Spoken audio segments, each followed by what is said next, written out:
আচ্ছা ছেড়ে দাও। I can set up site for me 5 USD চাইছে মাত্র ভাবে। আচ্ছা ঠিক আছে। আচ্ছা what type of website you need? Um,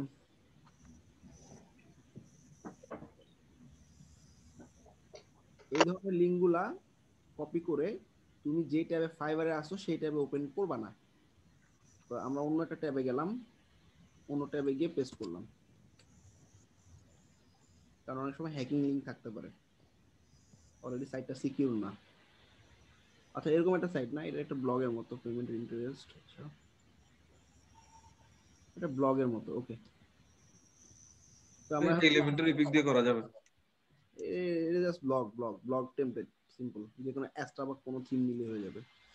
normal free theme দিলে হয় না? হুম।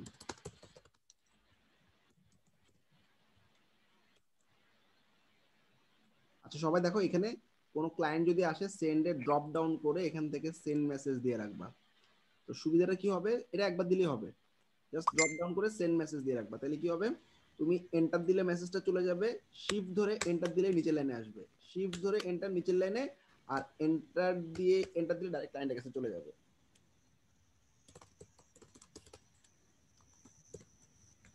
Do you have any CMS already, like WordPress?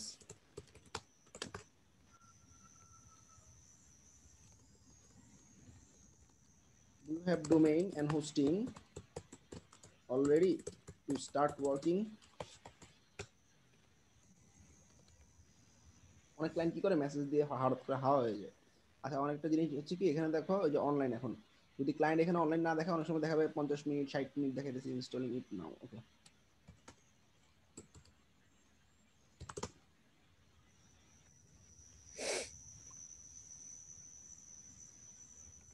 সব বায়ার এখন সবাই।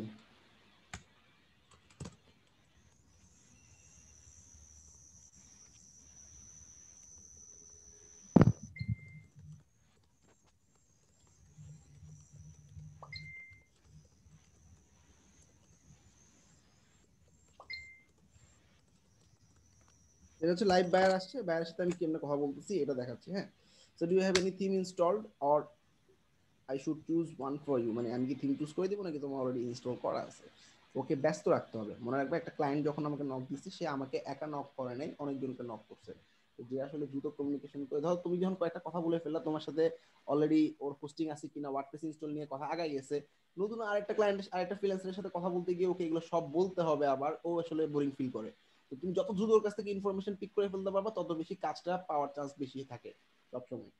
তো অনেকে yes I can, okay I can help you sure, এর বাইরে কোনো কথাই বলে না। তুমি এখন আর কি কি কোশ্চেন করার আছে, একটা সাইট বানাইতে হবে, ব্লগের কন্টেন্ট নিয়ে কথা বলতে পারি, ওকে।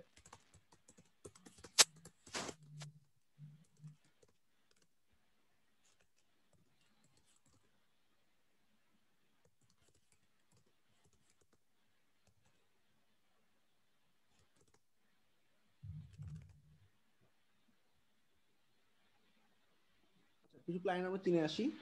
তো ক্লায়েন্টের নামের উপরে যদি আমরা ক্লিক করবো, যেহেতু আমার কাছে চলে আসছে, ও আমাকে একটু পর অর্ডার দিতে পারে, আমি ওর অর্ডার নিবো কিনা এটা একটা ফ্যাক্ট থাকে। তো ক্লায়েন্টটা হচ্ছে এই পর্যন্ত একটাই রিভিউ দিচ্ছে, নতুন ক্লায়েন্ট বুঝে যাচ্ছে। আচ্ছা ও পাকিস্তানের একজন ফ্রিল্যান্সারকে 5 স্টার রিভিউ দিছে, তাই না? তো দেখবা যে কি এই ক্লায়েন্ট গুলোর রিভিউ ঠিক আছে কিনা, মানে অনেকে কি করে 1 স্টার 2 স্টার দিয়ে ছেড়ে দেয়, দেখা যাবে যে কি তিনটার মধ্যে দুইটাতে 1 স্টার দিয়ে রাখছে, তার মানে ক্লায়েন্টটা রিস্কি, মানে একটু রাগী ক্লায়েন্ট। তো ক্লায়েন্ট খারাপ না, ক্লায়েন্টের ইচ্ছে, মানে মনে হয়েছে যে কি সে 1 স্টার পাওয়ার যোগ্য দিছে। তো ট্রাই করবা যে কি 5 স্টার দেয় এমন ক্লায়েন্টের কাজগুলো করার। আর আমরা আগে বলতাম ইন্ডিয়ান ক্লায়েন্ট বা পাকিস্তানি ক্লায়েন্ট বা বাংলাদেশি অনেক ক্লায়েন্টকে স্কিপ করার জন্য, বাট নাও এডেজ দেখা যাচ্ছে অনেক পাকিস্তানি এবং Indian freelancer are doing well. এবং মানে বেসিক্যালি দেখা যায় অনেক ইন্ডিয়ান ক্লায়েন্টও অনেক ভালো রিভিউ দেয় বা অনেক ভালো ক্লায়েন্ট, কারণ ও ফাইবারে সেলার অ্যাকাউন্ট আছে, সে অনেক বেশি দামে অর্ডার গুলো নেওয়ার পর কম দামে হয়তো বা আমাদের মতো ফ্রিল্যান্সারের কাছ থেকে করে নিতে পারে। তো সেক্ষেত্রে ওর কাছে যদি আমি অর্ডার পাই এবং ভালো করি, তো ওর কাছ থেকে আমার রিটার্নিং বায়ার, সে অর্থাৎ অনেক বেশি কাজ পাওয়ার চান্স থাকে, কারণ তার কাছে কিন্তু অনেক কাজ, সে অলরেডি অনেকগুলো কাজ নেয়।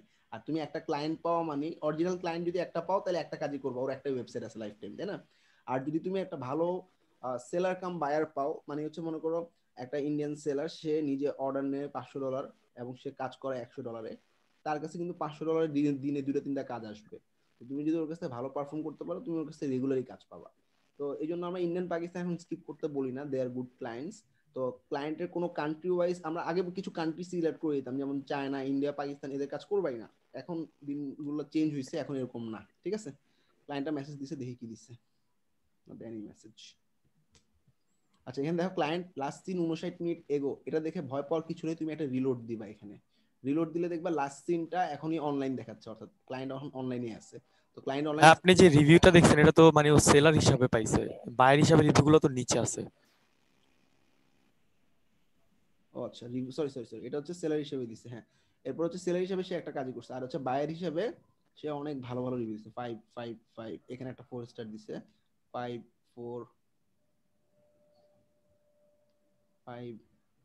ম্যাক্সিমাম 5, তাই না? তার মানে মোটামুটি বলতে পারি সেফ। অনেক অনেক অর্ডার করছে সে, এবং সে রিটার্নিং, এই যে দুজন একজনকে দুইটা কাজ দিছে, মোটামুটি রিটার্নিং বায়ার এবং 5 স্টারও পাইছে। তাইলে আমরা ধরে নিতে পারি খারাপ না, ভালো। আর যেহেতু ইউনাইটেড কিংডম, খারাপ হওয়ার চান্স খুব কমই থাকবে। টপ বায়ার যেহেতু লেখা আছে ফাইবারের দৃষ্টিতে, নট ব্যাড। কাজ পেতে পারা ভালো, কিন্তু অ্যামাউন্ট অনেক কম। এনিওয়ে, আমাদের শুরুর দিকে আসলে অ্যামাউন্টটা দিয়ে এখন মেসেজই দিচ্ছে না লাস্ট দিন। তো এরকম অনেক সময় হবে, অনেক ধরো অন্য কারোর সাথে হয়তো বিজি হয়ে গেছে বা কমিউনিকেশন আরো আগে গেছে অন্য কারোর সাথে, এটা নিয়ে মন খারাপের কিছু নেই। অর্ডারটা পাওয়ার পর ক্যান্সেল হলে সেটা তোমার জন্য ইফেক্টেড হবে। বাট তুমি, আমাদের এরকম অনেক দেখা গেছে যে কি 10টা ক্লায়েন্ট আসছে, একটা অর্ডারও কনভার্ট হয়নি, কিন্তু পরবর্তীতে আস্তে আস্তে একটা দুটো কনভার্ট করতে করতে রেগুলারই অর্ডার পাচ্ছে। এখন এরকম অনেক ফ্রিল্যান্সার আছে। তো প্রথম দিকে ভয়ের কিছু নেই। ক্লায়েন্ট আসলে ফাইবারে এটাকে তোমার কনভার্সন রেশিও যদিও অনেকটা ইম্পর্টেন্ট ফাইবারের ক্ষেত্রে, ইমপ্রেশনের ক্ষেত্রে তুমি কয়টা ক্লায়েন্ট পাইছো, কয়টাকে অর্ডারে কনভার্ট করছো, এটা ইম্পর্টেন্ট। বাট এটার থেকে অনেক ইম্পর্টেন্ট হচ্ছে তুমি একটা অর্ডার পেয়ে গেলে সেটা যদি কমপ্লিট না করতে পারো তখন খারাপ, কিন্তু তুমি একটা ক্লায়েন্টকে কনভার্ট করতে পারো না সেটা অতটা খারাপ না। কারণ ওই ক্লায়েন্ট আমার আমার আমার কিছু করার আছে, এখন ও যদি কোনো মেসেজ না দেওয়া হয়ে যায় হঠাৎ করে, এটা নিয়ে আসলে মন খারাপের কিছু না। এটা জেনারেলি হয়, দেখবা তোমাদেরই হয়তো বা 2-3জনকে নক করছে, 2 বা 3জনকে নক করছে, নক করার পর দেখা যাবে যে কি অন্য একজনকে অর্ডার দিয়ে দিছে। ভাই আমি অলরেডি 5টা ক্লায়েন্ট এরকম মিস করছি। এর কে মিস করছো 5টা ক্লায়েন্ট? আমি ভাইয়া। আদনান, মরে যাবে তোমার 5টা ক্লায়েন্ট মিস করে ফেলেছো। ভাই আমার কালকে একটা ক্লায়েন্ট নক দিয়া মানে কিছুক্ষণ কথা বলে পরে চলে গেছে। এখন ভাইয়া আমি 8টা মিস করছি, 8টা। মানে তার মানে চিন্তা করো, তোমরা মাত্র অ্যাকাউন্ট করছো, অ্যাকাউন্ট করার সাথে সাথে কত কত ক্লায়েন্ট তোমাকে নক করতেছে। সো ফাইবার বেসিক্যালি এরকমই, ফাইবারে অনেক অনেক ক্লায়েন্ট আছে, মানে ভাইয়া যদি বাংলাদেশি বাইরে হয়ে থাকে তখন বাংলাদেশি বাইরেও খারাপ না, ও যদি তোমাকে অর্ডার দিতে চায় এবং ওই কাজটা তুমি যদি পারো, নিবা, সমস্যা কি? আর ভাই আমাদেরকে নকই করে না। আমাকে তো নক করছিল ভাই বাংলাদেশি ভাইয়ার। ভাইয়া কালকে কাউসার ভাই একটা কথা বললো, সে একটা নাইজেরিয়ান বায়ার আমাকে নক করছিল। তো কাউসার ভাই কেন যেন না করলো যে নাইজেরিয়ান দরকার নাই, ডিরেক্ট হ্যাঁ না করছে। ওই যে হয়তোবা ও দেখছে যে কি 5-6 জনকে একসাথে নক করছে, তো এটা ভাই রিপ্লাই দিছে। আচ্ছা, all images you can download copyright free from Pixabay, fine. All content should be copied from that site I give you. তার মানে ইমেজগুলো কপিরাইট ফ্রি হইতে হবে, লেখাগুলো ওইখান থেকে নিব। All setup should be similar to the theme I gave in the link. I only need someone to set it up. Okay, এখন ওকে টেমপ্লেটের কথা বলছে, সিমিলার মানে কি template. Okay, I understand you are talking about the design.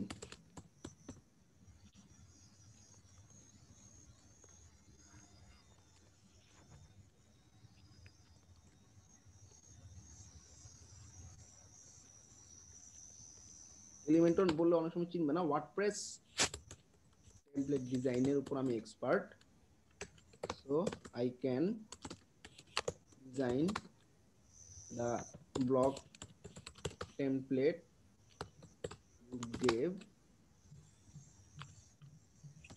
Same to same. আচ্ছা, এখন মোটামুটি আমি চলে আসছি আমার ফিনিশিং লাইনে, আর তেমন কিছু জানার নাই আমার, তাই না? ও জাস্ট টেমপ্লেট ডিজাইনের কথা বলতেছে, ও ওয়ার্ডপ্রেস রেডি করতেছে, ও কন্টেন্ট কোথা থেকে নিতে হবে সেটাও বলে দিছে। আর কি কিছু জানার আছে? এমনকি আমি বলবো আমি স্পিড আপের কথা করে দিব, আমি আমি করে দিব। এই মিউট করো জীবন, বুঝলাম না এত আনপ্রফেশনাল কেন তোমরা। আচ্ছা, মোটামুটি আমি ফিনিশিং লাইনে চলে আসছি, আমার তেমন কিছু কোয়ারি নাই। আর কেউ এরকম ভুল করবা না যে ও চাইছে কি আমার কাছে একটা, আমি বারবার বলতেছি এই কথাটা, বাই রিকোয়েস্টের সময় আমি একই কথা বলছি, অর্থাৎ ও চাইছে আমার কাছে একটা ব্লগ ডিজাইন সিম্পল, এর বেশি আমার কোনো কথাই বলার দরকার নেই। আমি কোনো স্পিড আপ, এসইও, কোনো extra add on, gravity form দিয়ে এই ফর্ম করে দিব, এগুলো চাই না, আমি এগুলো কোনো কথাই বলবো না। যদি আমার একটা ফুল সাইটের ব্যাপার থাকতো তখন আমি আসলে এগুলো অফার করতে পারতাম। আচ্ছা, যেহেতু আমার কাছে বাজেট বলে দিছে, আমার আসলে বাজেট নিয়ে নেগোসিয়েশনের অপশন নাই, কারণ ক্লায়েন্ট আসলে জানে ও $5 দিয়ে এরকম ব্লগ পেজ অনেকের কাছ থেকে ডিজাইন করাইতে পারবে। তো আমি জাস্ট এখান থেকে কোন গিকটা তোমার বেটার পারফর্ম করতেছে? ওয়ার্ডপ্রেস দেখে নেন রে আপনি। আমরা ওয়ার্ডপ্রেস দিয়ে ইয়া করতে পারবো। হাউ, আচ্ছা, how it look now, site দিছে। আচ্ছা, ও জাস্ট ওই হ্যালো ওয়ার্ল্ড টেমপ্লেট আছে। আচ্ছা, আমরা যদি একটা সুন্দর একটা টুল ইউজ করতে পারি, হোয়াটস রান ক্রোম এক্সটেনশন, নাম শুনছো? তাহলে বুঝতে পারবো সে কোন থিম ইউজ করছে। জি ভাই শুনছি ভাইয়া এটা হচ্ছে ওয়ার্ডপ্রেস ইনস্টল দেওয়ার সাথে সাথে এখন এইটা করে, এইটা আর কি প্রিফার করে। আই থিংক ও ওয়ার্ডপ্রেস ইনস্টল করছে, তারপর হচ্ছে এটা আপনাকে লিংকটা দিছে। 2019 বা 2017 এরকম কোন একটা থিম থেকে পাচ্ছে। আমি জাস্ট বলে দিই কোন থিমটা আছে, সেটা তাহলে আমাদের জন্য একটু বেটার হয়, ক্লায়েন্ট আমাদের। হ্যাঁ এটা 2021 তাই না? আচ্ছা, তো যে কোনো সাইট যদি দেয় তুমি খুব দ্রুত থিম বাইর করে ফেলতে পারবা, প্লাগইন বাইর করে ফেলতে পারবা এই অ্যাড-অনটা দিয়ে। সবাই এটা একটু ইনস্টল করে রেখো। হ্যাঁ, WhatRuns Chrome extension for WordPress. আচ্ছা, সাইটটা ভিজিট করি। এবার এখানে ওয়াটসনে ক্লিক করি।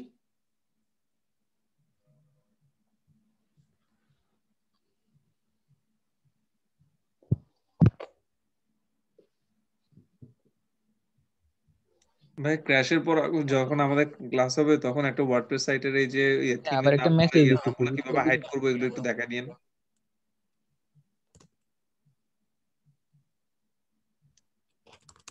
I saw you install WordPress and 2021 theme is active now. ও একটা জিনিস বলতেছে, ও I might as well finish it myself now. So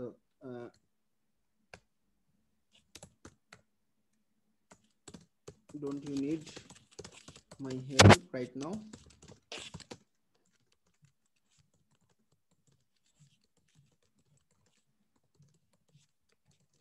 WordPress install করে ও খুশি হয়ে গেছে, আমরা পারবে বলতেছে। ঠিক আছে, জাস্ট কনফার্ম হই। আর তারপর সবগুলো ক্লায়েন্টকে ট্রাই করবা একটা বায়ার রিকোয়েস্ট পাঠিয়ে, মানে একটা কাস্টম অফার পাঠিয়ে দাও। What is custom offer? একটা ক্লায়েন্ট যখন আমার কাছে মেসেজ করে, ওর বাজেট এবং ডেডলাইন যদি আমি জেনে যাই, তখন আমি ক্রিয়েট অ্যান অফারে ক্লিক করে রিলেটেড যে গিগটা আছে, মনে করো আমি ওয়ার্ডপ্রেস ওয়েবসাইটে যে ফুল ওয়েবসাইটের গিগটা ধরলাম, ধরে ক্রিয়েট ব্লগ ওয়েবসাইট টেমপ্লেট। আচ্ছা, এখানে অনেক ইম্পর্টেন্ট জিনিস হচ্ছে, এখানে যা লিখবা যা ক্লায়েন্ট চাইছে এটা তোমার কাছে একটা দলিলের মতো। ক্লায়েন্ট পরবর্তীতে যদি বলে না আমি তোমাকে ফুল সাইট করতে বলছি, তখন তুমি দেখাইতে পারবা যে আমি তো তোমাকে এখানে লিখে দিছি ক্রিয়েট ব্লগ ওয়েবসাইট টেমপ্লেট, এটা বাইরে তো আমি কিছু করবো না। ব্যাপারটা এরকম। $5 একটা বাজেট দিয়ে আমি একদিন ডেলিভারি টাইম দিয়ে রাখলাম, যেহেতু বাজেট পাই। তো এটা কোনো ক্লায়েন্ট অর্ডার দেখ না দেখ, তোমাকে মানে তোমাকে পরবর্তীতে হায়ার করুক না করুক, এটা পাঠায় রাখবা। অনেক সময় এরকম হয়েছে, আমি মানে দিনে ধরো এরকম 20টা-25টা অর্ডারও পাইছি, এরকমও রেকর্ড আছে, নক পাইছি, এরকমও রেকর্ড আছে। সো আমি লাস্টে ঘুমাই ক্লায়েন্টে রিপ্লাই করতেছি এক চোখ খুলে, তখন দেখা গেছে আমি কোনো কিছু রিপ্লাই করিনি, খালি এরকম কাস্টম অফার পাঠিয়ে দিয়ে রাখছি, ওগুলো সকালবেলা দেখে অ্যাকসেপ্ট হয়ে বসে আছে। সো মিস করবা না কেউ কাস্টম অফারটা, অনেক দ্রুত পরিমাণ সময়ের মধ্যে কাস্টম অফারটা সবাই এরকম পাঠিয়ে রাখবা। ক্রিয়েট অ্যান অফারে ক্লিক করে ওর যে বাজেটটা আছে বা তোমার যে বাজেটটা আমি দিয়ে দিব, সেই বাজেট অনুযায়ী তুমি এই কাস্টম অফারটা পাঠিয়ে রাখবা। ঠিক আছে, সবাই মোটামুটি ক্লিয়ার?